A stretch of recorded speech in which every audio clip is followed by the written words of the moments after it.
Well,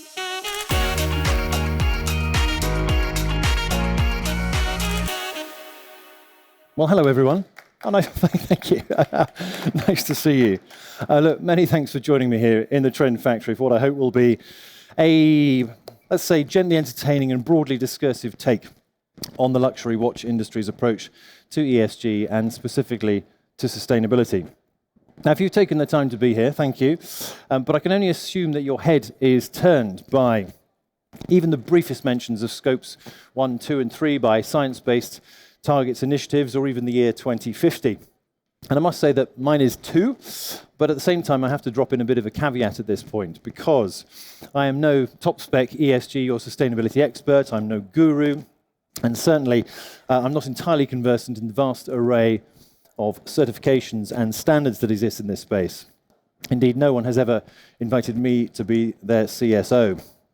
Now, rather, I'm an observer of this space.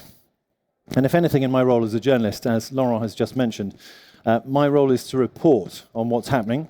I do so for the New York Times and the Financial Times, and my job is to relay as much of the story as I can to readers. And I suppose also to hold a mirror up to the industry and to invite it to see itself as the rest of the world does. So yes, as Laura said, my name is Robin Swithinbank. I'm a journalist, I'm an author. I work closely with those aforementioned international titles, as well as for Business of Fashion, Robb Report, the Condé Nast Portfolio, and WatchPro, which I gather you have here in Germany as well. Let me start proper with a story from 1941. And my grandfather returned from war. He'd been a prisoner of war, he'd escaped, he'd spent 6 months in hiding, and by the time he returned, his family thought him dead. Dennis was his name, and for context, at the time, he was just 19 years old. And in 1942, his parents, no doubt mightily relieved to see the return of their son, gave him a watch for his birthday. And that was no doubt a token of their love for him, a timely and timeless indication of how they felt about him. Well, today, more than 8 decades on, that watch lives on. It's here. It's on my wrist at the moment. This is my grandfather's Rolex Air King. It's still keeping time. It's 20 to 2, right? I wound it this morning and I wasn't 100% sure, but it's still working. It's also a capsule of his memory, of course, and somehow it's a token of my very existence. Now, there are 2 facets to this story that I want to pick up on initially. The first is obviously personal and emotional, and that won't need any explaining at all. But the second is a story of sustainability. All these years later, this little mechanical watch is still serviceable and in service. And at the same time, I want to ask whether or not I'm overreaching here. Am I overreaching and trying to attach a sustainability story to this watch? Does it in any way give credence to the theory trotted out by the watch industry, and indeed the luxury industry at large, that its product is somehow inherently sustainable because of how long it lasts? Indeed, mechanical watches, as brands would often say, have no built-in obsolescence, or very little indeed. Instead, the irony is that because of the anachronism of the technology inside this watch, it might just last a lifetime. And of course, my grandfather died 25 years ago, and his watch is still going, so it's lasted even longer than that. What could be more sustainable than a product that lasts that long? And furthermore, does the story play to a consumer who we're told cares with increasing sincerity that their luxury watches are sustainably sourced, produced, and delivered? Well, my brief today is not specifically to talk about this watch, obviously, not to answer those questions about it specifically, but it is to examine some of the broader thoughts and theories that occur as a result of these questions, and to shed a little bit of light, as far as I can, on how the Swiss watch industry is approaching them. So let's ask 3 questions, which I will attempt to answer over the next 15 minutes or so. The first is quite simply, what does the luxury watch industry's sustainability profile look like today? Second, what is the watch industry doing to improve its sustainability profile? And thirdly, when all's said and done, does the watch industry's sustainability profile actually matter to the end consumer, to the watch buyer? So to question 1, what does the luxury watch industry sustainability profile look like today? Well, let's focus as we must our analysis on Switzerland, where most luxury watches are made and from where they're distributed all over the world. We'll start with Scope 1 and 2 emissions, which, as many of you, I'm sure, will know, is those accounted for by the industry's own manufacturing and its energy usage. Now, these come initially from a very wide variety of property, alongside all those historic watch manufacturers run by establishment brands. We've also got some state-of-the-art buildings opened in the past decade or so by brands such as IWC, whose, I'm going to try and say the word, Manufakturzentrum, that's a terrible German accent, apologies, that collects rainwater and has 2,200 square meters of solar panels on its roof. Now, as we know, these old buildings are beautiful and they are worthy of preservation, partly because of the stories they tell and the brand equity tied up in them. But they offer terrible thermal performance, and it's highly unlikely they'll ever live up to the modern environmental standards now imposed on buildings. Beyond the factories, luxury watches themselves have a relatively low environmental impact. It's quite difficult to know how to calculate this, but to stick with Switzerland as the prime producer, Switzerland makes around 16 million watches a year, or at least it exports around 16 million watches a year, according to the Federation of the Swiss Watch Industry. So if we were to make a generous assumption that those watches on average weigh around 100 grams, which is very useful for my maths as well, that leaves us with around 1,600 tons of gold and diamonds and steel and titanium and brass and sapphire crystal and leather and rubber and so on. If we put that into more tangible terms, I understand that's equivalent to 233.8 of Mr. Musk's Cybertrucks, or 180,000 iMacs of the more than 20 million that Apple shipped last year. So if we're examining it by weight alone, watches are a pinprick on the world's consumption of raw materials. That's not to dismiss their impact, of course, and certainly between them, the watch and jewellery industries use up around half of the world's annual gold production, and there's certainly no question that the watch industry's manufacturing and material consumption have a measurable impact on greenhouse gas emissions. But even so, I think the industry's environmental Achilles heel is Scope 3, and that's emissions further down the value chain that result from things like business travel, packaging, logistics, distribution, and so on. To put this into context, IWC calculates that its Scope 3 emissions account for around 87% of its total emissions. At Oris, that figure is 85%, Breitling 81%, and the Richemont Group as a whole, which includes Cartier and IWC and Vacheron and other brands, it's 86%. Swatch Group, meantime, which is Omega and Longines and Tissot and Breguet and various others, hasn't actually got as far as calculating its Scope 3 emissions, according to its most recent sustainability report, presumably because they are so wide-ranging, if we're being generous. And then the picture is even more challenging in retail. The Watches of Switzerland Group, which has 211 stores across the US, the UK, and Europe, and which has revenues of £1.54 billion, reports that 98% of its emissions are accounted for by Scope 3. These are quite bare bones, I'm conscious, and I don't have time to go into the subject in much, much greater detail, and they're the best. That's the best that we can see of them in this short time. But I also want to recognize that the industry's sustainability profile isn't only best described by data such as these. I think there's a philosophical question to answer too. So the watch industry's sustainability profile isn't only described by its activities, I think it's also described by its attitude. And it's at this point that I think the picture becomes a little hazier. So last November, the WWF published a report examining the sustainability profile of the watch and jewellery industries. And in its report, it said that the picture had indeed improved since 2018, when it last put out a report. But it said, and I quote, "There is still a great need for further development towards more supply chain traceability and transparency in the industry." And then even more damningly, it said, "Overall, sustainability performance still leaves much to be desired." Now, in the WWF's report, none of the 21 brands examined scored in the WWF's top 2 categories, indicating there's still quite a lot of ground to make up. While Patek Philippe, thought to be Switzerland's 5th largest brand by revenue, watchmaker by revenue, I should say, was labelled as non-transparent and a latecomer to the category. Rolex, and we have to talk about Rolex as well because it makes up such a large percentage of the industry and is the industry's largest and most influential player, fared only marginally better. But we must also say that the report was produced shortly before Rolex opened up a sustainability channel on its website and began this process of declaring its sustainability profile last autumn.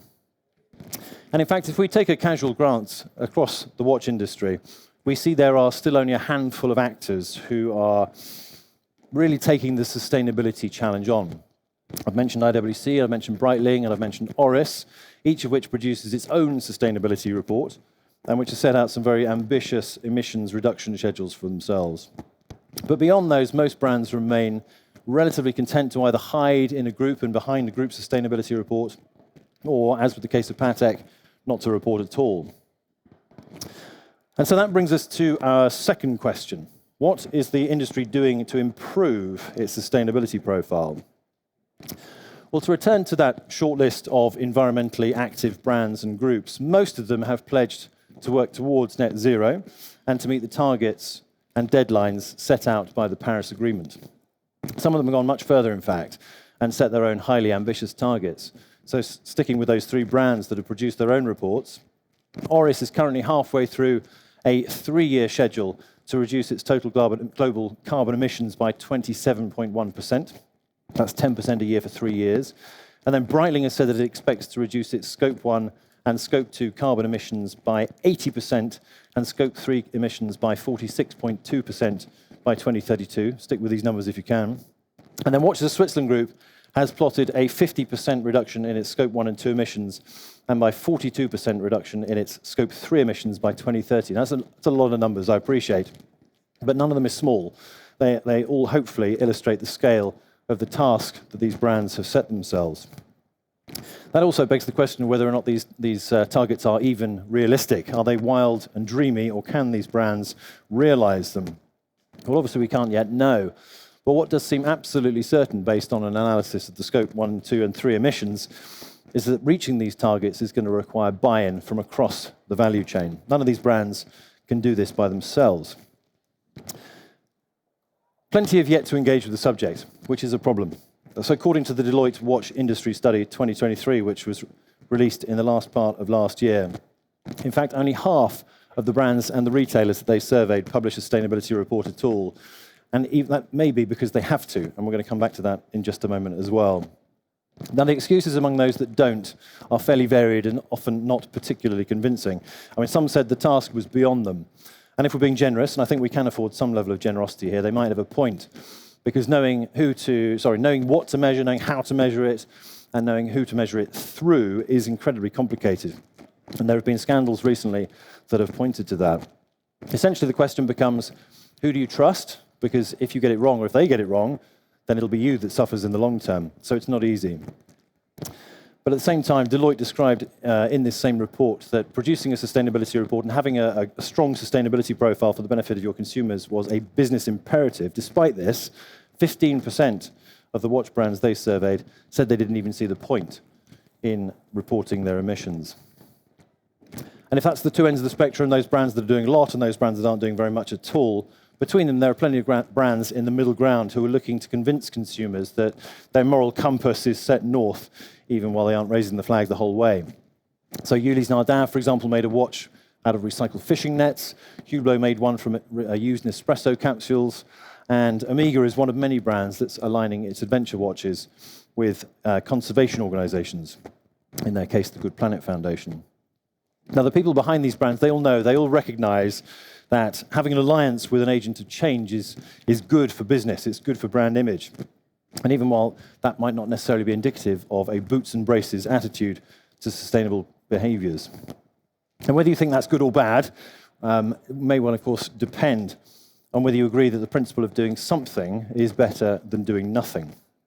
Because let's not forget that accusations of greenwashing are never far away. Brands have had to learn to tread carefully, often leaving the consumer to discover their ESG profiles themselves, to Google it, to go on a deep dive into their websites and find out what they actually have to do, or what they're doing, rather than blasting them from the rooftops. Georges Kern, who's the chief executive of Breitling, said to me not very long ago that you can't lie to the customer anymore. There's nowhere to hide these days, which I'm sure we can agree with. And perhaps because of that, brands have concluded that there might be safety in numbers. So we're seeing some degree of conglomeration as major players look to unite around common goals. And we have to acknowledge that jewellery very much set the template here with assemblies such as the Responsible Jewellery Council. Indeed, it's been no surprise to see that Cartier, which of course is a jeweller and a watchmaker, has led the way by co-founding the Watch and Jewellery Initiative 2030 with Kering. This formalises a multi-brand approach to achieving net zero and to the adoption of the UN's 17 Sustainable Development Goals. But at the same time, the Swiss watch industry, and we are sticking chiefly with that because of its significance to the market, remains beset by factions and by feudalism. And to this point, the Cartier-Kering initiative has yet to recruit a member from rival watchmaking groups or indeed any independent watchmakers. But it's quite possible that before too very long, none of this is going to matter anyway, because I think the law is going to catch up. So last year, the Swiss passed the Climate and Innovation Act, and that's expected to come into force next year. It'll oblige Swiss companies to have net zero emissions by 2050 at the latest, with various interim greenhouse gas emission reduction targets along the way. You may also have come across the EU's Corporate Sustainability Reporting Directive, and large-scale Swiss companies will almost certainly have to comply with the directive, which came into effect last year, because come 2028, it will oblige ESG reporting from Swiss companies with EU revenues of more than 150 million euros. But for now, privately owned companies, and Patek and Rolex are included in that number, are not obliged to file ESG reports. And if and when the law does move the dial, some watch brands and retailers are going to have a lot of work to do, because producing sustainability reports, ESG reports, is time-consuming, and generally speaking, it's very expensive. But tech may yet come to their aid. So last month, I reported on Watches of Switzerland Group announcing that it was working with a company in the UK specializing in AI sustainability assessment tools. The idea behind it is to establish the sustainability profile of its entire operation, which of course will include its Scope 3 partners, and among those are 50 of the world's largest watch and jewellery brands. What's quite interesting about this is that, in theory, these artificial intelligence tools will help the group identify the sustainability slackers. Of course, AI can only work with what data is publicly available.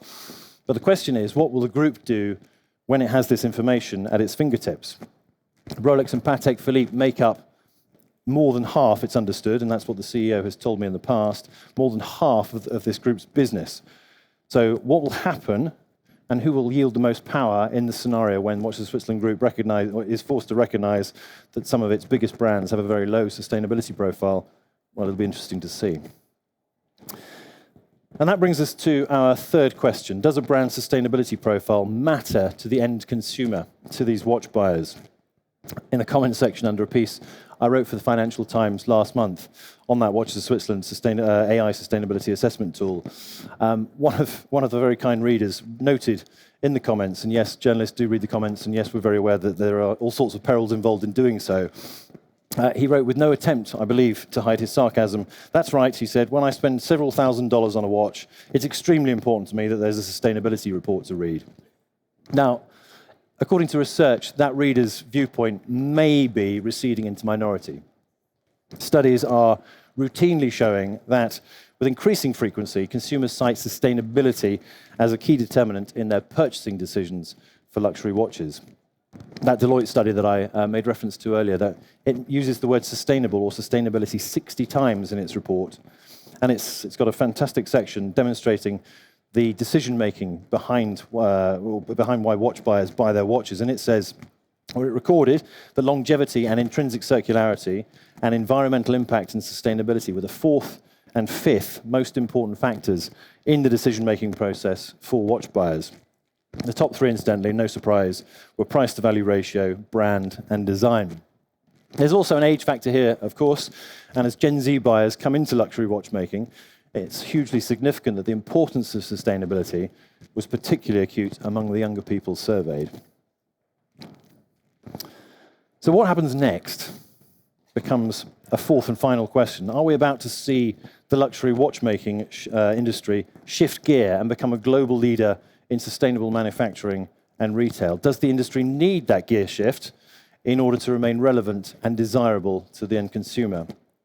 I'm not here to predict the future, but some things are beginning to become clear. And I think chief among those is that there is a groundswell of opinion among brands and among watch brand chief executives whom I speak to regularly to do the right thing. There's a term that's often bandied around nowadays. Even if they acknowledge at the same time that they could be accused of being commercially motivated by that decision, it is nonetheless part of their language. Indeed, there's a virtuous circle at play here. Looking after people and planet drives sales, win-win. But on the other side, does that also mean that it's lose-lose for the latecomers? Will it matter to Patek Philippe if 5, 10, 25 years down the line, it still hasn't told us about where it sources its gold, where it sources its energy? That is, of course, assuming the law doesn't catch up with it.